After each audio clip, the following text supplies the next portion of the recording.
have your Bibles this morning, go ahead and take them out and open them to Matthew chapter 18, verses 7 through 11. This will be one of our first looks back at the Gospel of Matthew in a long time, and so we'll pick up right where we left off over a month ago, I guess, in the Gospel of Matthew. In Matthew 18, verses 7 through 11, come into a passage that I think is perfect for us as we get ready for the new year and the perspective that we should have as we, as the people of God, look forward to 365 more days and trying to figure out just what it is that God has for us this year and how it is that we should live and how it is that we should operate given our current circumstances. And so I hope everyone had a great new year this last year. As we talked about earlier, Sarah and I spent the new year on our hands and knees, not praying, but laying down tile over at the parsonage, and I've had a good time doing that. It has been a learning experience for sure. And if any of y'all find yourself with a little bit of extra time, maybe feel free to stop by and come and throw a few squares down. We would appreciate that. It's been a good time, I guess, learning something new and acquiring a new skill. So Sarah and I are learning that and getting a little bit better each room that we move towards. And so it was a good time that we got to spend together, and I hope you all had a good new year as well. But as we look forward to this new year, I mean, we're here January the 3rd. It's a fresh perspective for us, trying to figure out just what we're going to do differently this year. The question inevitably comes up, how do we, as the people of God, approach a new year whenever it comes our way? And I think we all know deep down there's really nothing magical about turning the calendar over to a new page of a new year. There's nothing really magical about that. But nevertheless, I think the question still needs to be asked, what do we need to do differently this year that we didn't do last year? Or what are some of the things that we did well last year that we need to carry over into this year and continue doing in our lives? Now, just like every other year, it tends to be a season of commitments for us. We've talked about the Bible reading plans, and we've talked about the need to pray more, the need to study more, to read more. And I know there are many of us that are here that take a part in other Bible studies during the course of the week, and those are valuable for us. But the question really for us is right now, what do we need to do differently? And what do we need to add in our lives to help us be more effective followers of Christ in 2021, especially in this season that we find ourselves in? Now it seems as a time for many in order to resolve to do things differently or to make promises to ourselves to change for the better. But how do we as the people of God view this time in particular? I read a theologian this last week that wrote this about New Year's, and I thought it was valuable. They wrote, "The 365 days of the year for me are like a miniature lifetime. And as I look at these final hours of this year, I tend to view them like the last days in the hospital after the doctor has told me that the end is near and I face the inevitable question, did I live well? Will Jesus Christ, the righteous judge, say to me at the end, well done, my good and faithful servant?" If God were to look over the course of the last year of our lives, and if our lives in this last year represented a lifetime of work, would God look at us and say, well done? What have we done in this last year to seek the Lord more? What have we done in the last year to do the will of God in our lives? Have we done all the things that God wants for us, or have we at least sought them out? Have we done that? That's a different way to view our years and to view our lives, isn't it? the way that we typically look back over the course of the last year doesn't typically run along those lines. We never usually consider just what it is God thinks about how we spent the last 365 days. But I think it would be valuable to do so. And I think it would change our perspective about the goals that we make for ourselves this year. Rather than looking back over a year like everyone else does, or looking forward to a new year in the same way everyone else does, I believe Jesus changes the goal line for us completely whenever we fix our eyes on Him and ask the question, what does He want for our lives? What does He think about the way that I've been living my life lately? Instead of asking, did I get the garage organized this last year? Or did I, read all the books that I said I was going to read? Or did I become proficient in all the skills that I wanted to become, better at? Did I fix any of the bad habits that I had? The question simply becomes, is Christ pleased with the way that I lived this last year? Did we honor Him with the way that we lived? Did we actively pursue Him and take a part in the plans that He had for us? 2020 was a wild year, and we've talked about that many times this last year with all the lockdowns, shutdowns, grocery shortages, social distancing requirements. All of those things were strange to us. Those were different. Those were challenging to us. But one thing that didn't shut down during all of this were the plans and purposes of God in the world and His plans and purposes in our lives. And did we take a part in any of that during all of this? This year was a surprise to us, but it was not a surprise to God. He had things for us to do and plans and purposes for us even amongst the chaos. And this year might be the exact same way. And one thing that I think is important for us to understand is that even amongst chaos and pandemonium, God is still reigning and active. He still has a plan for us. And our goal is always to seek Him, no matter what it is that we run into along the way. And so as I look at this year, I realize that this year now opens up 365 new days filled with opportunities to be made available for the Lord's use. And so I believe one goal for us should ultimately be to seek God and how it is that we can best glorify Him in the next year as we set goals for our lives and desire to do the things that He has for us to do. The question at the end of it all, the end of this next year, will be, did I live well? Was Christ honored in the way that I lived my life? And I think that that will completely change the way that we set up our plans and goals for this next year. So this morning we're going to come back to our study of the Gospel of Matthew, looking at Matthew 18, verses 7 through 11. And we're going to arrive at a passage that I believe Jesus lays out two things that the people of God should actively resolve to do every day of their lives. And while these certainly aren't the only two things that I hope that we strive to do in 2021, I think they are two things that we should always look to do and should always be in view as we make plans for our lives and as we seek God in any season that we walk through.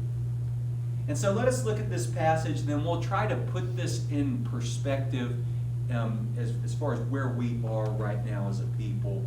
Matthew 18, verses 7 through 11. Jesus says, "Woe to the world because of its stumbling blocks, for it is inevitable that stumbling blocks come. But woe to that man through whom the stumbling blocks come. If your hand or your foot causes you to stumble, cut it off and throw it away from you. For it is better for you to enter life crippled or lame than to have 2 hands and 2 feet and be cast into the eternal fire. And if your eye causes you to stumble, pluck it out and throw it away from you. For it is better for you to enter life with 1 eye than to have 2 eyes and be cast into the fiery hell. See that you do not despise one of these little ones, for I say to you that their angel in heaven continually see the face of my Father who is in heaven. For the Son of Man has come to save that which was lost. There are two ultimate things that I hope we see in this passage, but really 3 points that I want to make from what we read in Matthew 18, verses 7 through 11. The verse comes from the very first verse, which says, "Woe to the world because of its stumbling blocks, for it is inevitable that stumbling blocks come, but woe to that man through whom the stumbling block comes."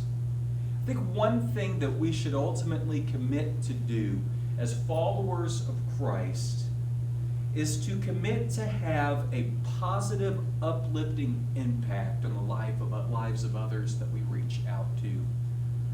Rather than pouring into the negativity that we find all around us in the world. We can find negativity anywhere. Just turn on the news, turn on the TV, really in general, turn on the radio. You don't have to look hard in order to find bad things that are going on in the world.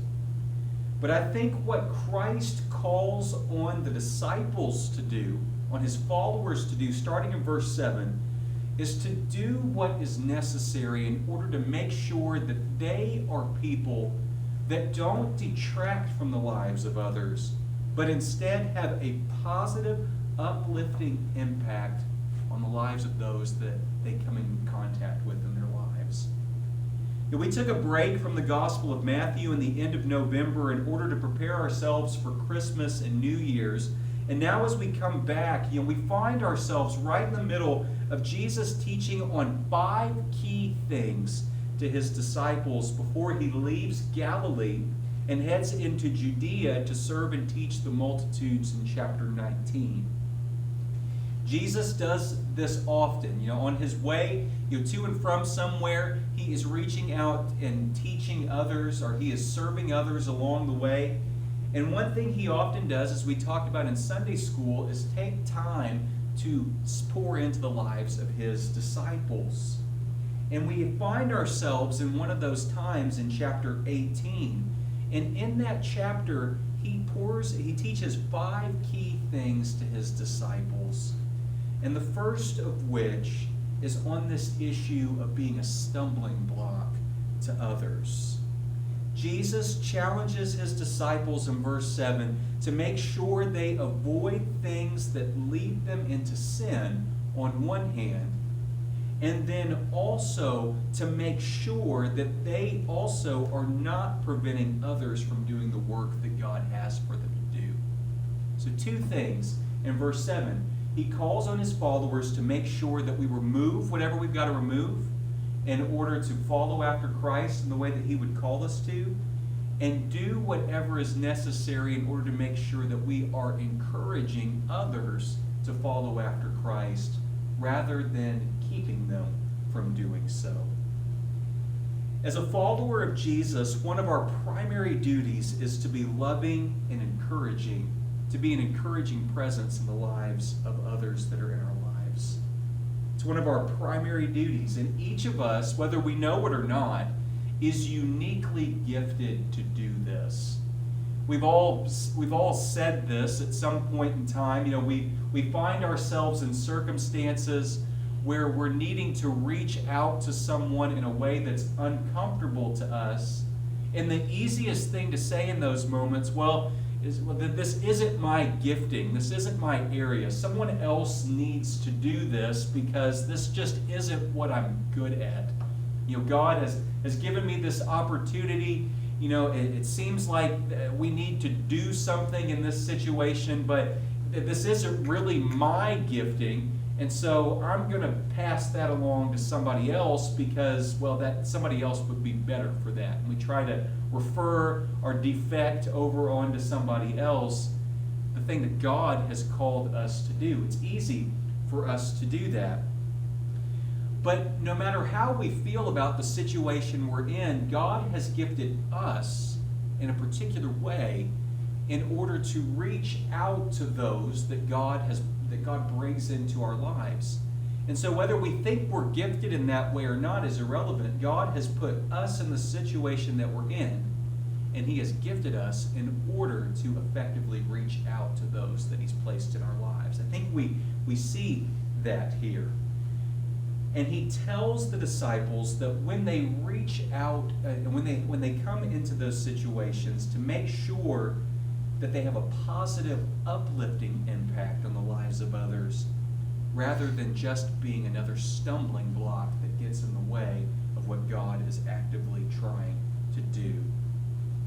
Each of us is uniquely gifted for the ministry role that God has placed us in. I think we find this in passages like Romans chapter 12, verses 4 through 8.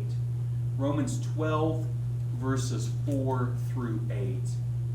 If we want to turn there real quick, we'll read that passage.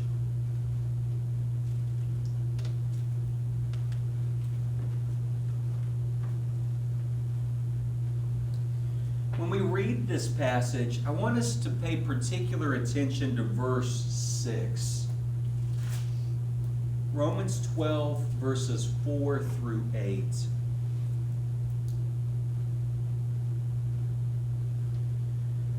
For just as we have many members in one body, and all members do not have the same function, so we who are many have one body in Christ, and individually members one of another. Since we have gifts that differ according to the grace given to us, each of us is to exercise them accordingly.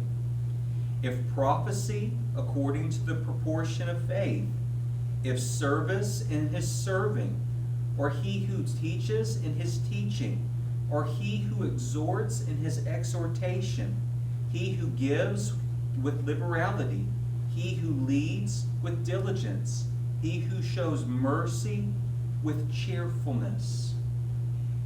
In this passage, Paul, the point that many times we look at is the fact that, well, God has gifted us all. We all have gifts that God has given us. It might be some of these things on this list. It might be something different. But the point is that God has gifted us all. And yes, that's true. But why is it that he has given us those gifts in the first place? I think Paul answers that question in verse 6. He says, since we have gifts that differ according to the grace given to us, each of us is to exercise them accordingly. And then he lists off how some of the different gifts operate. But pretty much Paul tells the church we all are gifted in some way or another. And we're gifted in order to use them in a way that glorifies God and builds up one another. Americans today often struggle with finding ways to reach out to and serve others. We've talked all the time about how those opportunities are all around us. Opportunities to serve are everywhere that we go. But many times we either, one, don't recognize them when we come our way, or two, we don't take the time to take a part in them whenever they do come our way because we think that we're too busy, or we just are so busy that we don't recognize those opportunities when they come our way. We struggle with this as Americans. Most folks, we keep our calendars so full and ourselves so busy with projects that we rarely make time to be available and to reach out to others when they come to us. And while there's nothing inherently wrong with being busy or taking a part in projects or trying to better ourselves in some way, there's nothing wrong with any of that. We just need to be aware that there also needs to be